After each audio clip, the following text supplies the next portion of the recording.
You wake, and the first thought that crosses your mind is not of duty, not of the Emperor's glory, not of the ship's chronometer marking another day in the endless void. The first thought is silence. The absence of something you cannot name, something that should be there but isn't, like a missing tooth your tongue keeps finding. My name is Lucien Vaynar. I was a lieutenant commander aboard the Imperial Navy vessel Righteous Indignation, a dictator-class cruiser that had served the Emperor faithfully for 3 centuries before I ever set foot on her decks. For 12 years, I executed my duties with the precision expected of an officer trained on Baka, where they teach you that hesitation is heresy and efficiency is prayer. I knew the weight of every decision, the cost of every maneuver, the sacred responsibility of shepherding 40,000 souls through the warp's malevolent currents. But somewhere in those 12 years, between the 100th compliance action and the 1,000th inspection of plasma conduits, something began to hollow out inside me. It started small, this emptiness.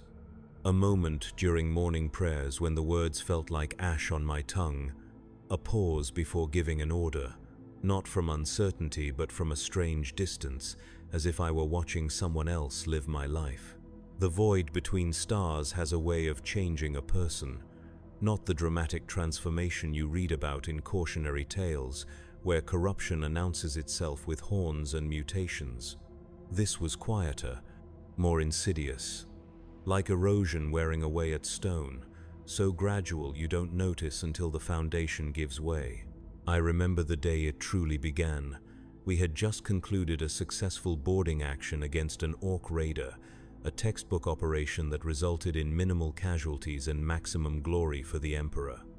The crew was jubilant, their voices echoing through the corridors as they cleaned weapons and shared stories of the battle. I should have felt pride, satisfaction, the warm glow of duty fulfilled. Instead, I felt nothing, standing in my quarters that night, staring out at the starfield through the armored viewport. I pressed my palm against the cold metal of the bulkhead.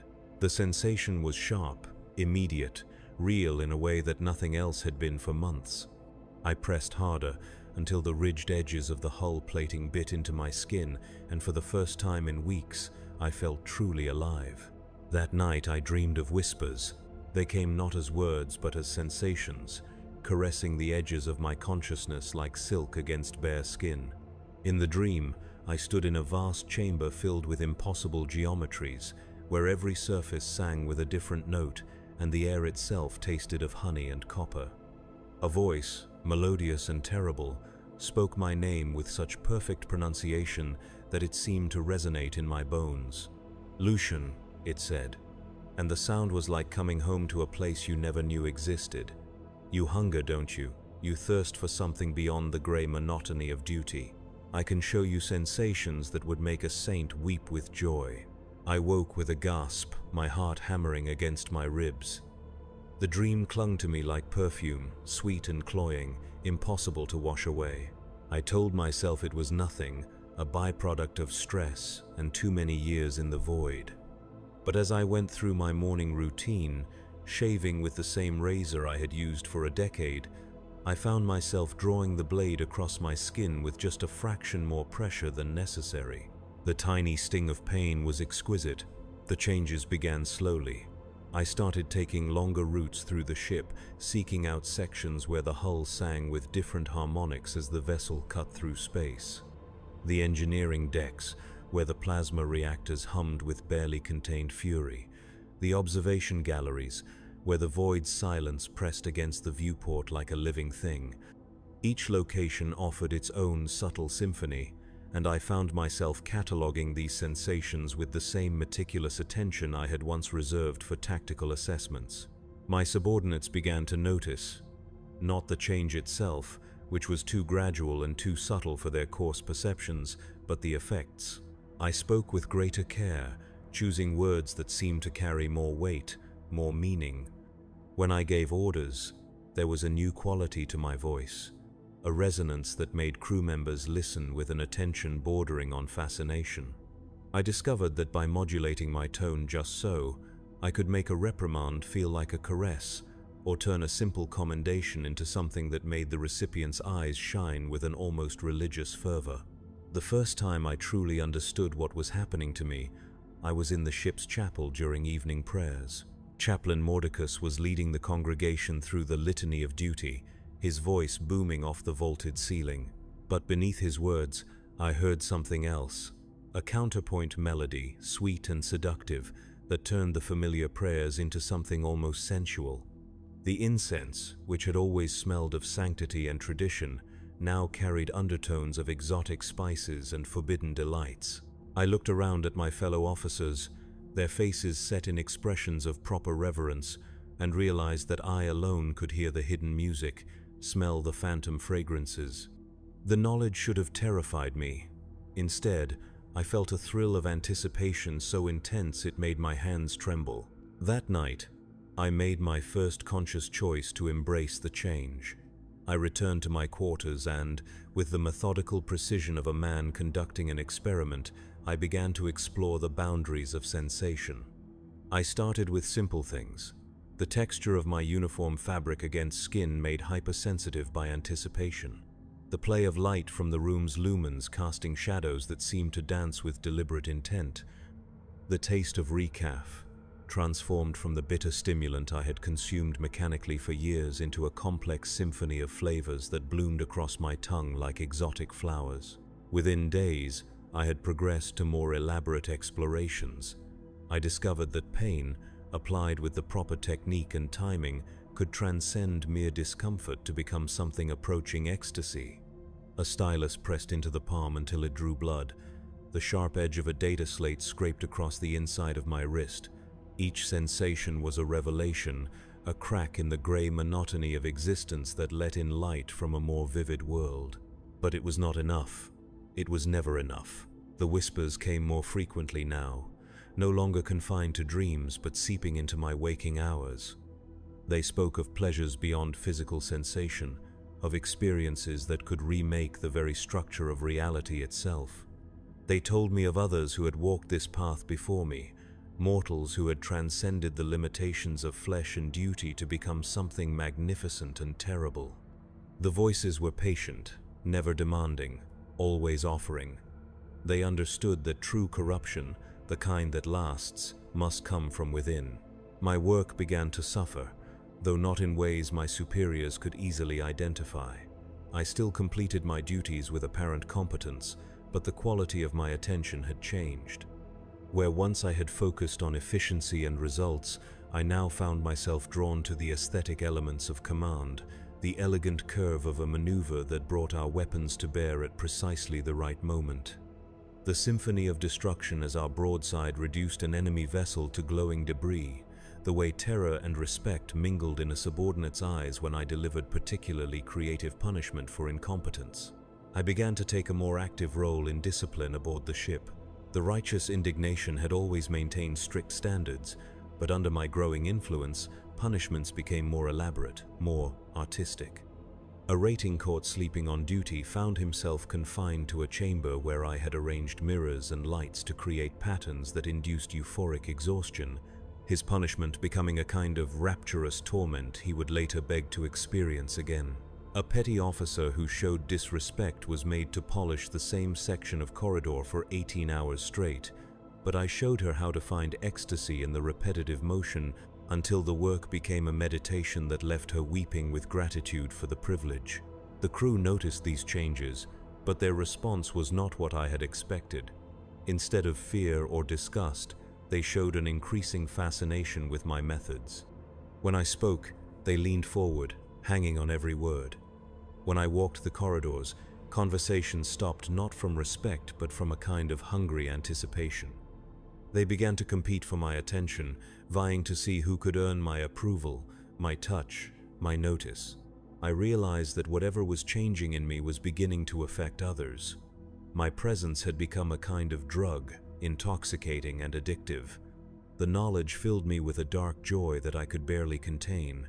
The breakthrough came during a routine inspection of the ship's Vox array. I was alone in the communication chamber, surrounded by banks of equipment that hummed with barely audible frequencies. As I ran the standard diagnostic procedures, I began to notice that the static between channels contained patterns, structures that resembled music more than random noise. I adjusted the equipment, fine-tuning the receivers to isolate these phantom signals. What I heard changed everything. It was a symphony of sensation, a composition that existed in the spaces between reality and dream. Every note seemed to resonate not just in my ears but throughout my entire body, awakening nerve endings I had never known existed. The music spoke of possibilities beyond mortal comprehension, of pleasures that could drive a person mad with their intensity, of a realm where every desire could be fulfilled and exceeded. I listened for hours, my body rigid with concentration, my mind expanding to accommodate new concepts of beauty and horror. When I finally shut down the equipment, the ordinary world seemed gray and lifeless by comparison. Colors looked washed out, sounds fell flat, even the air itself felt thin and unsatisfying. That was the night I first heard her voice clearly, not as a whisper or suggestion, but as a direct communication from something vast and terrible and beautiful beyond human understanding. "My dear Lucian," she said, and her voice was like honey poured over broken glass, sweet and dangerous. "You have progressed so far, so quickly, but this is only the beginning. There are depths of experience waiting for you that would make your current revelations seem like the fumbling of a child. All I ask is that you trust me. Let me guide you to sensations beyond the limitations of mortal flesh." I should have resisted. Every piece of training I had received, every oath I had sworn, every prayer I had memorized screamed at me to reject this voice, to call for the chaplain, to submit myself for purification. Instead, I knelt in the darkness of the Vox chamber and whispered my acceptance. The transformation accelerated from that moment. My senses sharpened to supernatural levels, allowing me to perceive layers of reality that had been invisible before. I could taste emotions in the air around me, see the flow of desire and fear through the ship's corridors like visible currents. The crew's fascination with me deepened into something approaching worship, though they remained unaware of the change in themselves. I began to experiment with this newfound influence, learning to shape the emotional atmosphere around me like a sculptor working clay. A word here, a gesture there, the precise application of eye contact or touch, and I could transform anger into adoration, fear into fascination, duty into desperate need. The ship's discipline remained intact, but it had taken on a new character. Orders were followed, not from obligation but from a kind of ecstatic devotion. The first time I killed for pleasure, it was during a boarding action against a heretic raider. We had breached their hull and were fighting room to room through their vessel's twisting corridors. I cornered one of their warriors in a storage compartment, a scarred woman with madness in her eyes and obscene symbols carved into her flesh. She should have died quickly, efficiently, according to the Tactica Imperialis. Instead, I found myself studying the precise architecture of her fear, the way terror resculpted her features into something almost artistic. I prolonged her death across 17 minutes, each cut calculated to provide maximum sensation while extending the experience.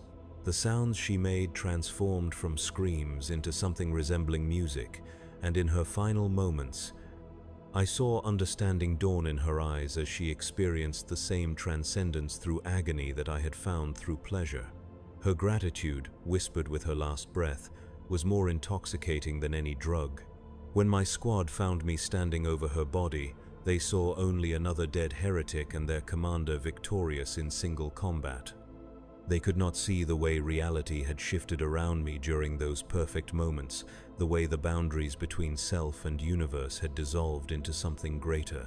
I began to seek out such opportunities with growing desperation, the memory of that perfect experience haunting every mundane moment that followed. Normal sensation had become insufficient, requiring ever greater extremes to achieve the same heights of transcendence. I volunteered for boarding actions, personal combat missions, any situation that might provide new territories of experience to explore, but each kill taught me diminishing returns.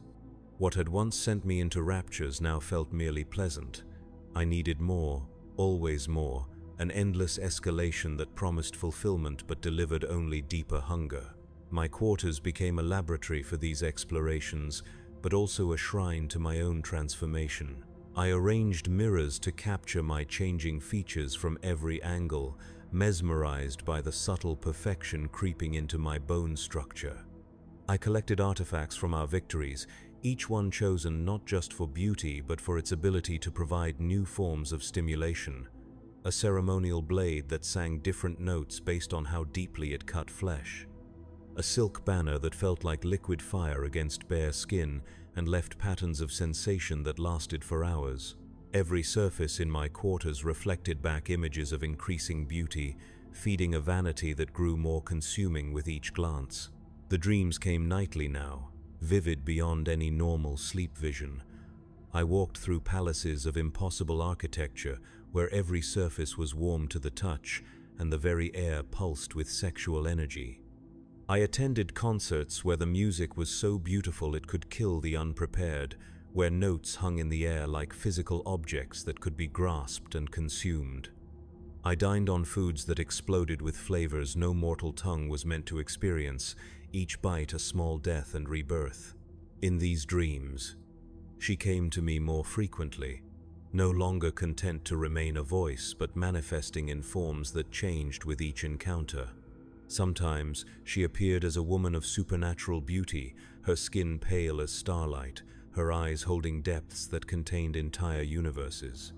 Other times she was something more abstract, a pattern of sensation and desire that existed beyond physical form but could touch the mind directly. "You understand now," she told me during one particularly vivid encounter.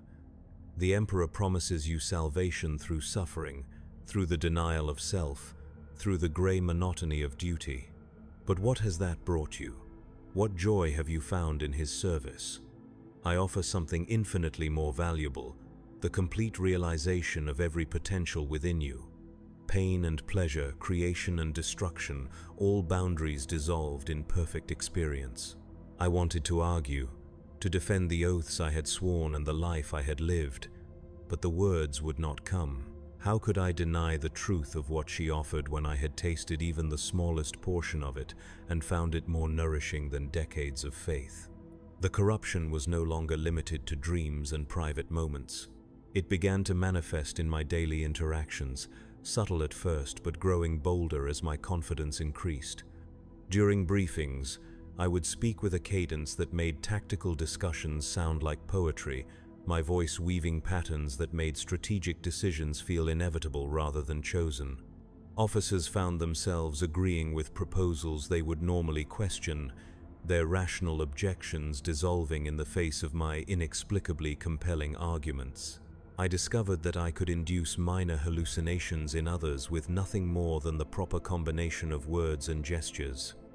A rating would see flowers blooming in the corridors, beautiful and impossible growths that existed only in his perception but felt more real than the metal bulkheads around him. A tech priest would hear musical harmonies in the machine spirit's hymns, driving her to new heights of devotional fervor as she sought to recreate these phantom melodies in her work. These manifestations were always subtle, always deniable. Anyone experiencing them could dismiss the visions as fatigue, stress, the natural consequence of too much time in the void.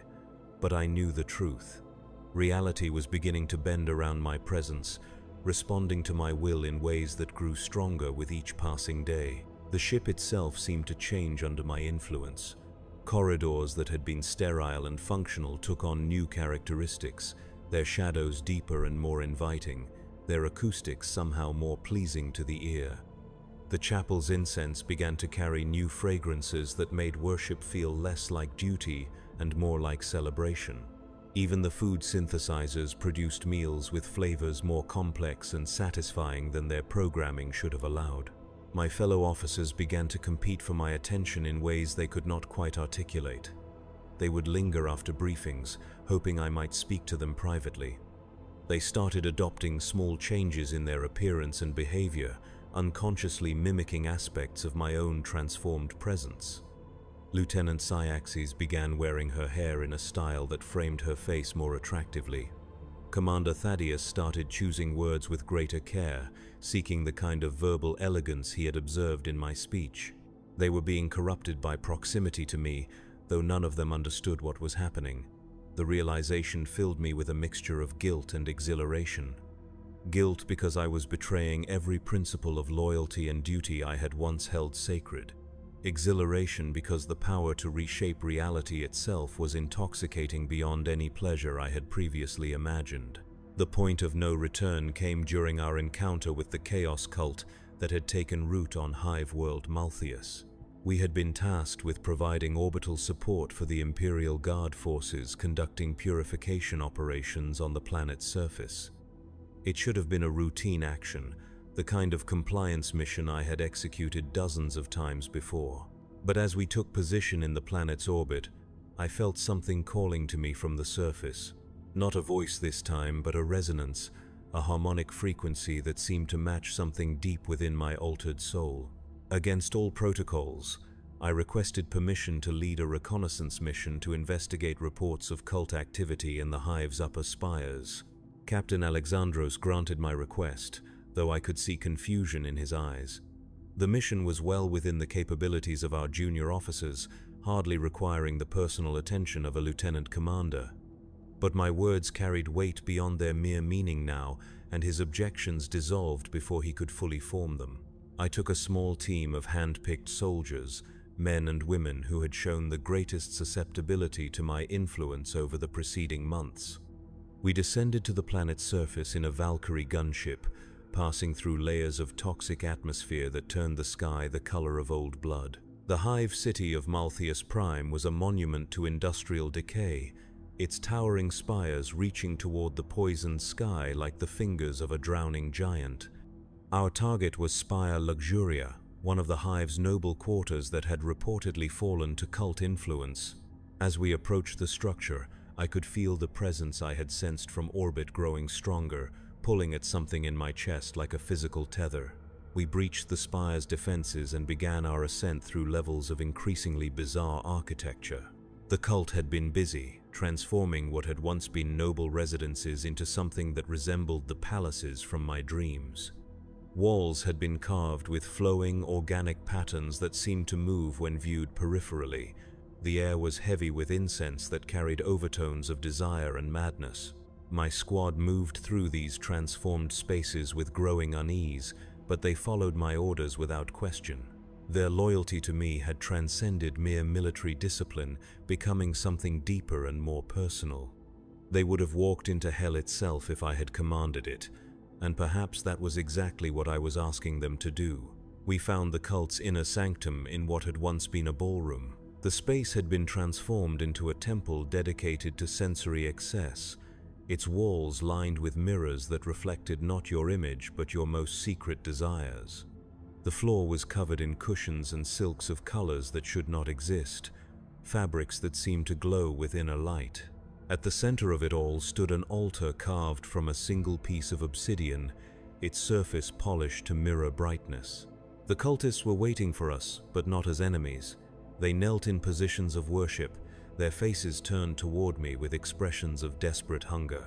Their leader, a woman whose beauty had been enhanced beyond human norms, approached with hands extended in welcome. "We have been expecting you, Lucian Vaynar," she said, and her voice carried harmonics that made my altered senses sing with recognition. "She has been preparing us for your arrival. We are ready to serve, ready to learn, ready to transcend the limitations of mortal flesh." I should have ordered my squad to open fire. These were heretics, enemies of the Emperor, traitors to humanity itself. Every aspect of my training demanded their immediate execution. Instead, I found myself walking toward the altar, drawn by forces that had grown too strong to resist. The obsidian surface was covered with symbols that seemed to shift and change as I watched them, geometric patterns that hurt to look at directly but conveyed meaning beyond language.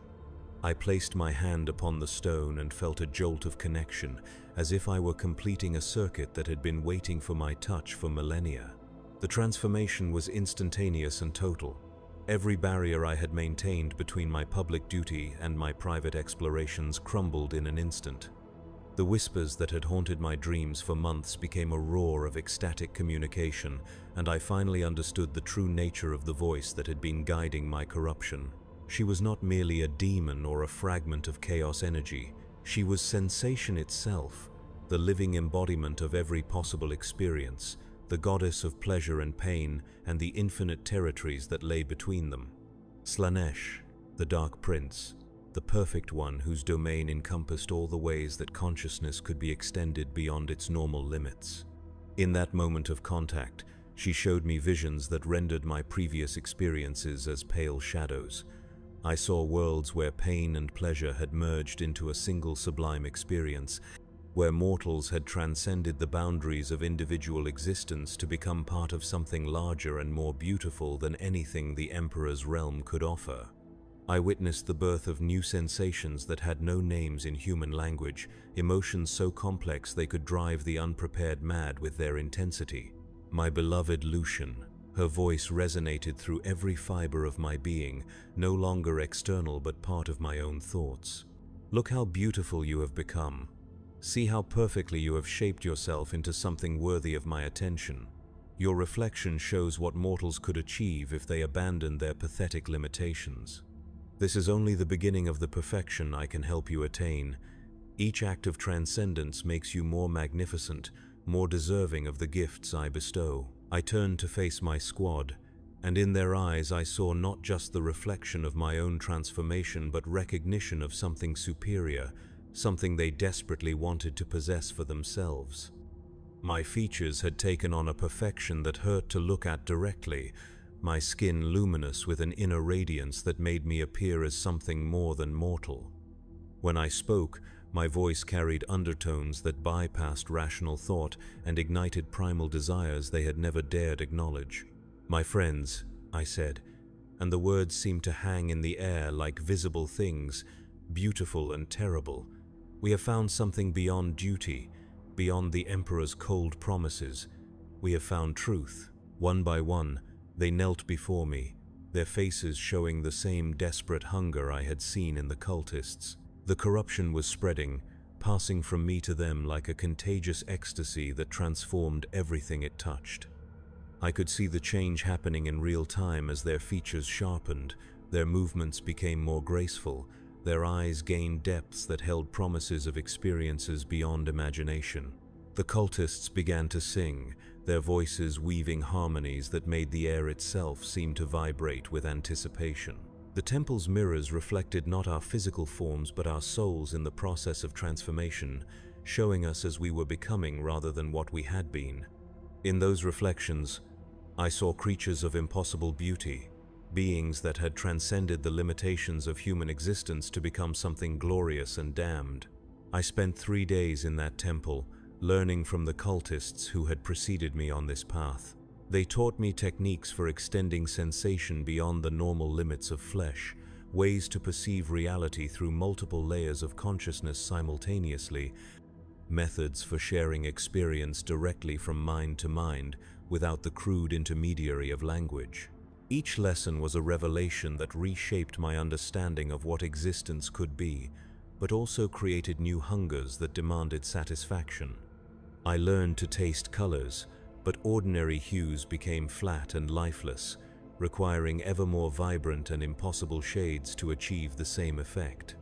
I discovered how to see music as visible geometric forms, but simple melodies began to sound like crude noise, forcing me to seek increasingly complex harmonies that bordered on painful intensity.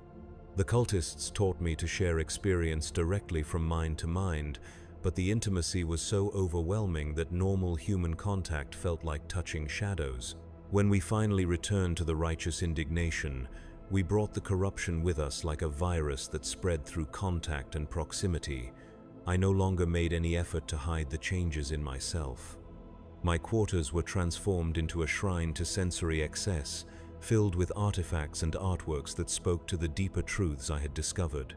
My uniforms were altered with subtle touches that enhanced their aesthetic appeal while remaining technically within regulations. The crew's response was immediate and overwhelming.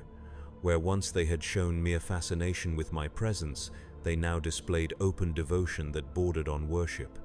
Officers competed to serve under my command. Ratings volunteered for extra duties if it meant spending more time in my vicinity. Even the ship's tech priests began to incorporate aesthetic considerations into their maintenance routines, seeking to make the vessel's mechanical functions more pleasing to the senses.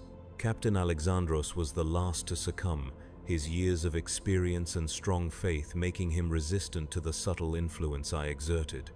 But even he was not immune to the changes spreading through his ship. I watched him struggle with growing confusion as his crew showed increasing devotion to me, their efficiency and morale reaching unprecedented heights, while their adherence to standard Imperial doctrine became more flexible.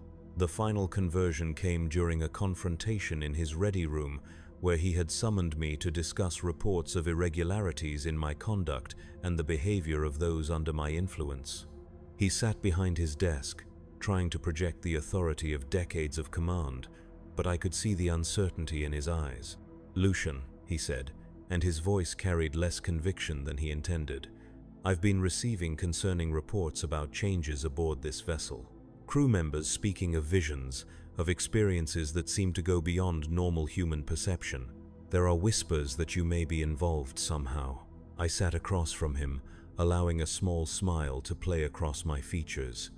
The simple expression caused him to lean forward unconsciously, drawn by an attraction he could not understand or resist.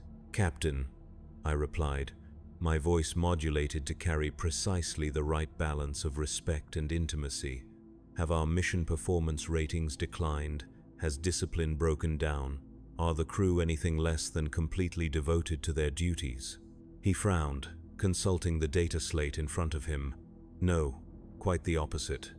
Performance has been exceptional across all departments, but exceptional in ways that seem unnatural. As if the crew has found new sources of motivation beyond simple duty to the Emperor. Is that not to be celebrated?" I leaned back in my chair, the movement causing the light to catch the subtle modifications I had made to my uniform's decoration. Surely the Emperor is pleased when his servants find joy in their service, when they exceed all expectations through sheer dedication.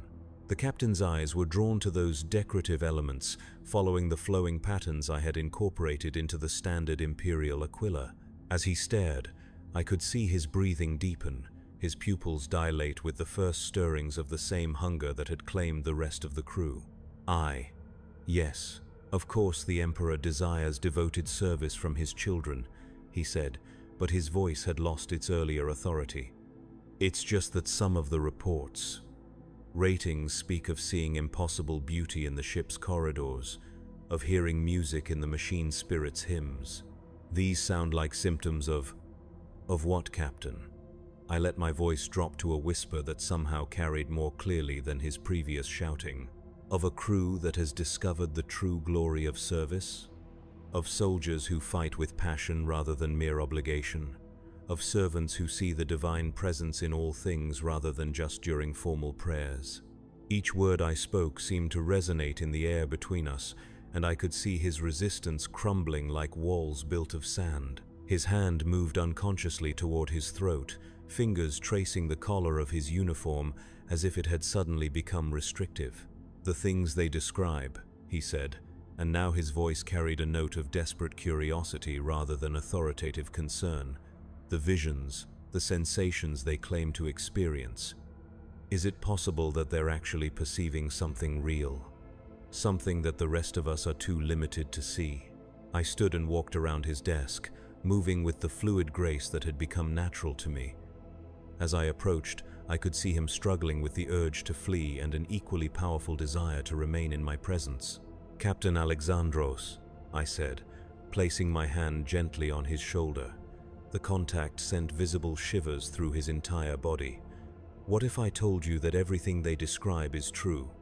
That there are levels of reality beyond the crude materialism taught by the Mechanicus, dimensions of experience that make our current existence seem like a gray shadow of what life could be?"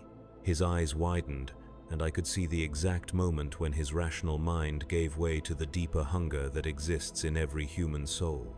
The transformation was visible, his features sharpening, his movements becoming more graceful, his voice taking on new harmonics when he spoke. "Show me," he whispered, and in those two words I heard the same desperate need that had driven my own corruption months before. The ship's conversion accelerated from that point, but it was not merely change but competition. With the captain openly under my influence, crew members began vying to demonstrate their own transcendence, each trying to outdo the others in displays of enhanced perception and aesthetic achievement. Rituals of worship were modified to incorporate elements that pushed the boundaries of sensation further each time, creating an escalating cycle where yesterday's revelation became today's baseline requirement. The vessel's routines transformed into ceremonies of ever-increasing complexity, where the arrangement of weapons became choreographed art and combat preparations required levels of perfection that drove participants to ecstatic exhaustion. We began to attract attention from other Imperial vessels, their communications growing increasingly urgent as they observed our irregular behavior patterns. Our responses to standard protocols carried undertones that confused and fascinated other crews, spreading the corruption beyond the boundaries of our own ship. Several junior officers from visiting vessels requested transfers to serve under my command, claiming they had experienced revelations during brief communications with our crew. The Adeptus Mechanicus tech priests assigned to our vessel underwent their own unique transformation. Their binary cant began incorporating harmonic elements that created music within the sacred language of machines. Their servo skulls were modified with aesthetic enhancements that had no functional purpose but created pleasing visual patterns as they moved through the ship's corridors. Even their mechanical implants took on more elegant forms, blending flesh and steel in ways that transcended mere utility. But it was during our encounter with the Word-Bearers Chaos Marines that I truly understood the magnitude of what I had become. We had been tracking their vessel, the Crimson Apostle, through the Mordian sector when they suddenly dropped out of warp directly in front of our formation. Instead of the immediate combat I expected, their leader, a Chaos Lord whose name was Kel thus the Enlightened, requested direct communication. His image appeared on our main viewer, a figure whose mutations spoke of centuries of devotion to the dark gods. But when he looked at me, I saw something I had not expected: recognition and perhaps even respect. "Lucian Vaynar," he said, his voice carrying the weight of authority earned through millennia of service to chaos. "Your reputation precedes you. The Prince of Pleasure speaks highly of her newest champion."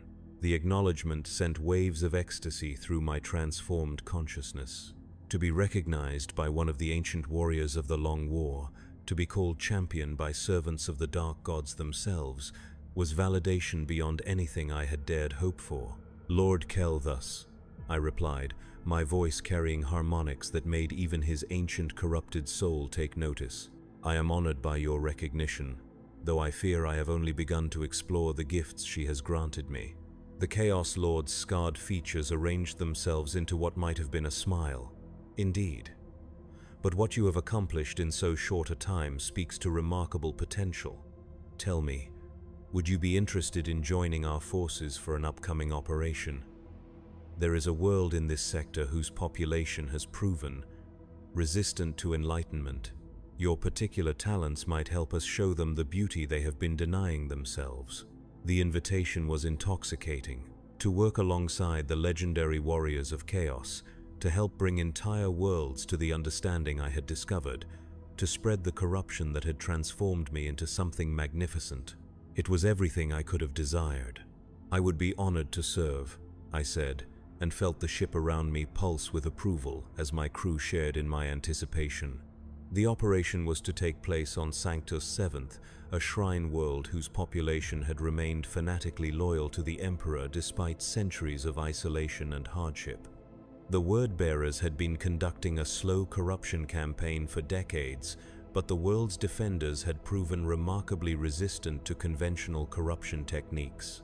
They cling to their cold faith with a desperation that blinds them to greater truths, Kel thus explained during our joint planning session aboard his vessel. "But your approach, this focus on transcendent experience rather than mere power, this may be the key to showing them what they are missing." The Crimson Apostle was a monument to chaos in all its forms, its corridors lined with art and architecture that spoke to the full spectrum of corruption. But it was the sections dedicated to Slaanesh that truly took my breath away. Here were galleries filled with sculptures that existed in more than 3 dimensions, their forms changing based on the observer's emotional state. Libraries containing texts written in languages of pure sensation, where meaning was conveyed through direct neural stimulation rather than symbols. Music chambers where the air itself became an instrument, responding to thought and desire to create symphonies of impossible beauty. I spent days exploring these wonders, each discovery adding new layers to my understanding of what I had become and what I might yet become. The ship's crew, ancient space marines whose mutations spoke of millennia of service to chaos, treated me with a deference that would have seemed impossible during my imperial service. They recognized in me something that transcended mere rank or position, the mark of one who had been personally chosen by their goddess for great works. When we reached Sanctus 7th, the plan we implemented was a masterpiece of subtle corruption. Rather than the crude assault tactics I had expected from Chaos Marines, we began with what appeared to be humanitarian aid. The planet was suffering from agricultural difficulties, and we arrived as rogue traders, offering assistance in exchange for simple trade agreements.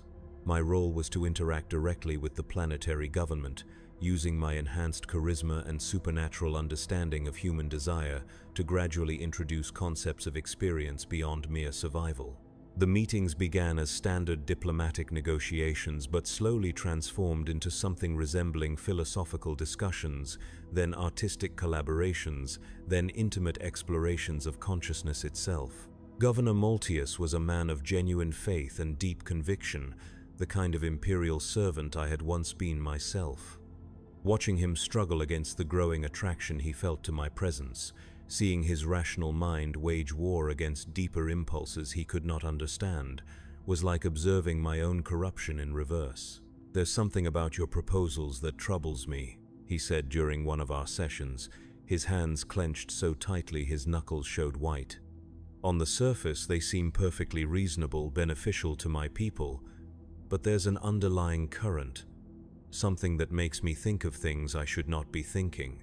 I smiled, the expression carrying just enough warmth to be reassuring while hinting at deeper possibilities.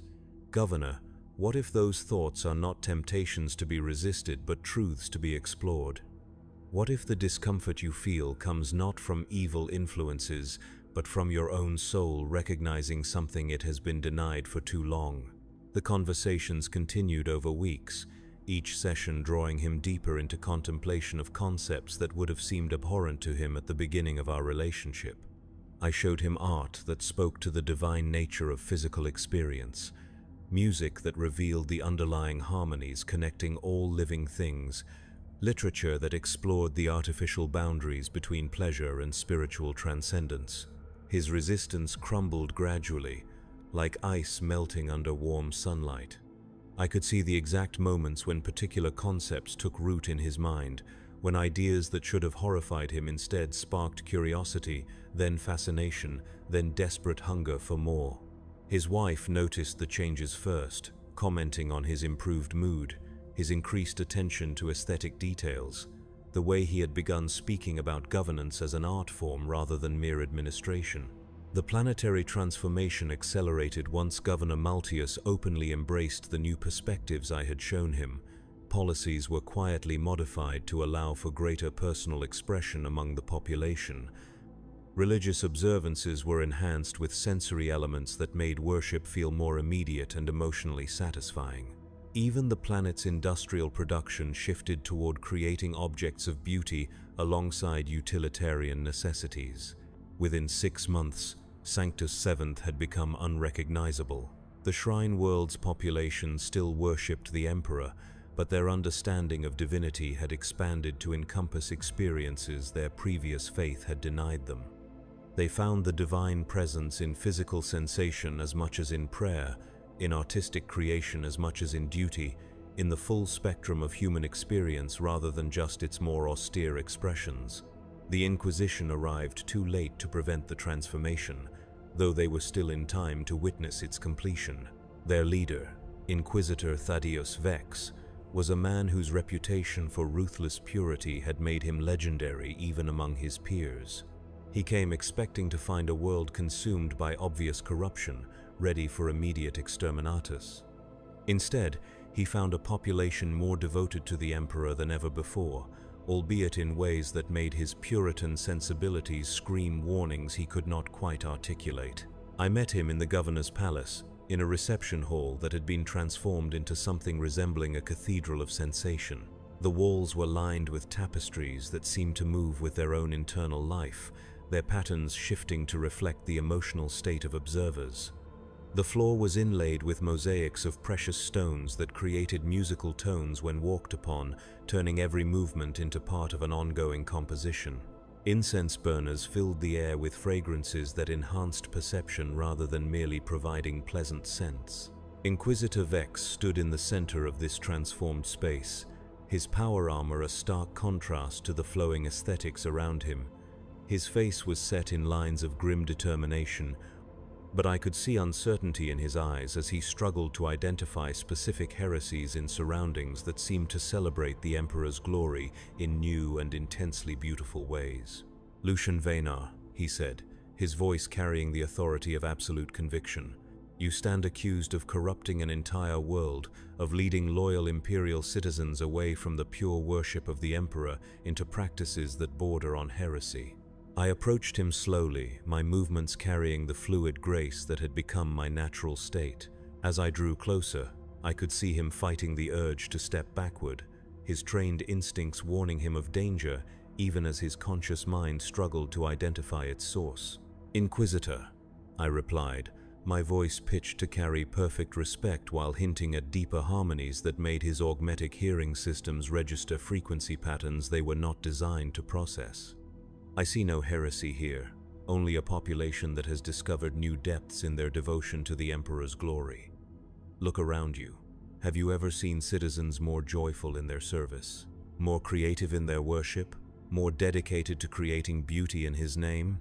His gaze swept the chamber, taking in the artistic modifications, the subtle enhancements to standard imperial iconography, the way the very architecture seemed to pulse with life and energy. When he looked back at me, confusion warred with suspicion in his expression. The reports I received spoke of visions, of experiences beyond normal human perception, of practices that... He paused, seemingly unable to complete the accusation.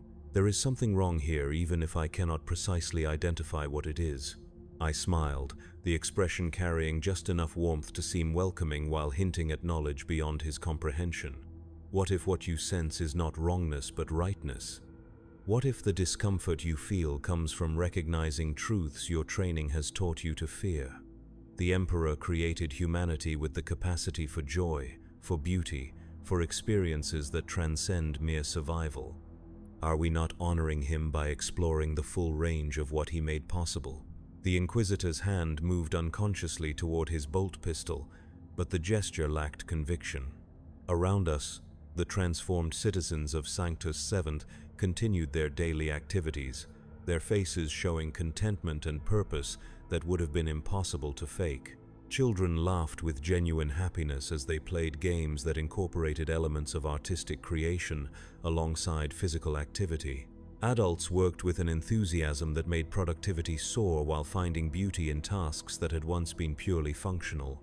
"I should execute you where you stand," he said, but his voice carried none of the certainty such a statement should have held.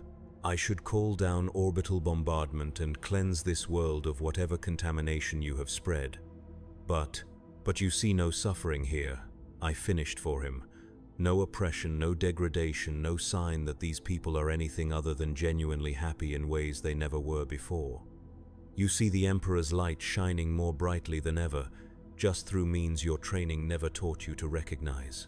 The confrontation continued for hours, the Inquisitor probing for evidence of concrete heresy while I demonstrated the subtle beauty of what we had achieved.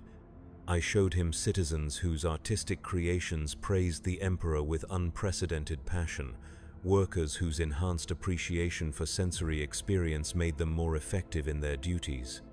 Soldiers whose understanding of combat as an art form had elevated their skills to near superhuman levels. With each example, I could see his certainty eroding. The evidence of his senses contradicted everything he had been taught about corruption and heresy. These people were not suffering or degraded.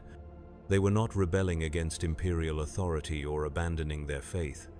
They had simply discovered new ways to celebrate truths they had always believed. The final moment came when Governor Maltius himself arrived, bringing with him a delegation of the planet's most respected citizens. They spoke of their love for the Emperor with an intensity that shone from their faces like physical light. Their words carried such conviction, such joy, such genuine spiritual passion that even the Inquisitor's hardened heart could not deny their sincerity. "Inquisitor Vex," Governor Maltius said, his voice carrying harmonics that spoke to the divine inspiration behind his words. "We have never been more loyal to the Emperor than we are now. We have never served his will with greater dedication or found greater purpose in his service. If this is heresy, then heresy has led us closer to the Golden Throne than orthodoxy ever could." I watched the Inquisitor's face as he processed these words, seeing the exact moment when his certainty finally crumbled. How could he condemn a world that showed every sign of being more faithful, more productive, more genuinely happy than it had ever been? How could he execute citizens whose only crime was finding new depths in their devotion to the Emperor's glory? "I will be watching," he said finally, his voice carrying the weight of defeat disguised as warning. "Any sign of actual corruption, any evidence that this enhancement has led to genuine heresy, and I will return with the full force of the Inquisition behind me." But we both knew he would not return. What we had accomplished on Sanctus 7 was too beautiful, too obviously beneficial, too genuinely successful to be easily condemned. Other Inquisitors might come, other investigators might probe our methods, but they would find the same thing he had found: a population more devoted to the Emperor than ever before, just in ways that transcended traditional understanding. After his departure, I stood in the palace's highest tower, looking out over a world transformed. The cities below sparkled with new beauty, their architecture enhanced with aesthetic elements that made simply living there a source of daily joy. The people moved through their routines with grace and purpose that spoke to their enhanced understanding of what existence could offer. Even the planet's agricultural regions showed signs of the change, with food production organized into patterns that created art visible from orbit while increasing yields beyond previous records. This was what Slaanesh truly offered, I realized, not the crude degradation depicted in imperial propaganda, but the elevation of experience to levels that made ordinary existence seem gray and lifeless by comparison. The ability to find transcendent meaning in every sensation, every interaction, every moment of consciousness. The transformation of life itself into a work of art that honored the full potential of created beings. I had become something beyond human, but in becoming less than what the Emperor intended, I had become more than I had ever dreamed possible. My consciousness had expanded to encompass layers of reality invisible to ordinary perception.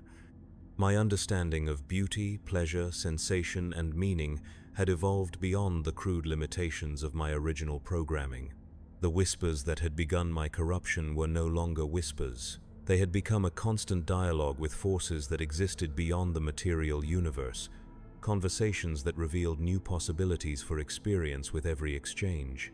Through Slaanesh's guidance, I had discovered that the boundaries between self and universe were artificial constructs that could be transcended by those willing to abandon the false security of limitation. Standing there in the tower, feeling the transformed world pulse with new life around me, I understood that my journey was far from over. Sanctus 7 was just the beginning, a proof of concept that would lead to greater works. There were other worlds to enlighten, other populations to guide toward the understanding I had discovered. The corruption I carried was not a disease but a gift, one that grew stronger with each person it touched. The righteous indignation waited in orbit above, its crew fully transformed into something that transcended their original imperial programming while remaining technically loyal to the Emperor's service.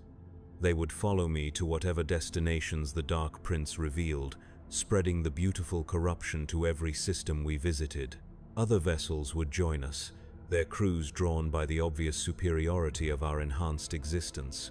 In time, we would return to the Imperial core worlds themselves, bringing enlightenment to populations that had never dreamed such experiences were possible. The ecclesiarchy would struggle to condemn practices that so obviously enhanced devotion to the Emperor. The administratum would find it difficult to argue against methods that increased productivity and citizen satisfaction beyond all previous records. Even the Adeptus Mechanicus would be forced to acknowledge that our technological innovations, inspired by aesthetic considerations, consistently outperformed purely utilitarian designs. The Imperium would be transformed from within, not through rebellion or conquest, but through the irresistible appeal of experiences that made ordinary existence feel like spiritual starvation. Citizens would embrace the changes willingly, enthusiastically, gratefully, because they would recognize immediately that what we offered was superior to what they had known before.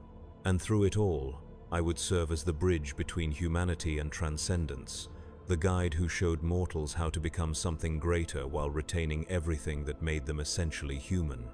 The corruption would spread like wildfire through a forest of dry timber, each newly transformed soul becoming another source of the beautiful contagion that would ultimately remake the galaxy itself. This was what it meant to be corrupted by Slaanesh. Not the loss of self, but the discovery of what self could become when freed from artificial limitations. Not the abandonment of purpose, but the expansion of purpose beyond previous comprehension. Not damnation, but awakening. Not degradation, but elevation. Not ending, but beginning. The stars stretched endlessly before us, each one representing worlds waiting for enlightenment. And I, Lucien Veynar, former servant of the Emperor turned champion of transcendent experience, would be the instrument of their beautiful transformation. The void between stars no longer felt empty but pregnant with infinite possibility, singing with harmonies that promised pleasures and revelations beyond mortal imagination. In the end, corruption was not something that happened to me. It was something I chose, something I embraced, something I became. And in becoming it, I had discovered what it truly meant to be alive.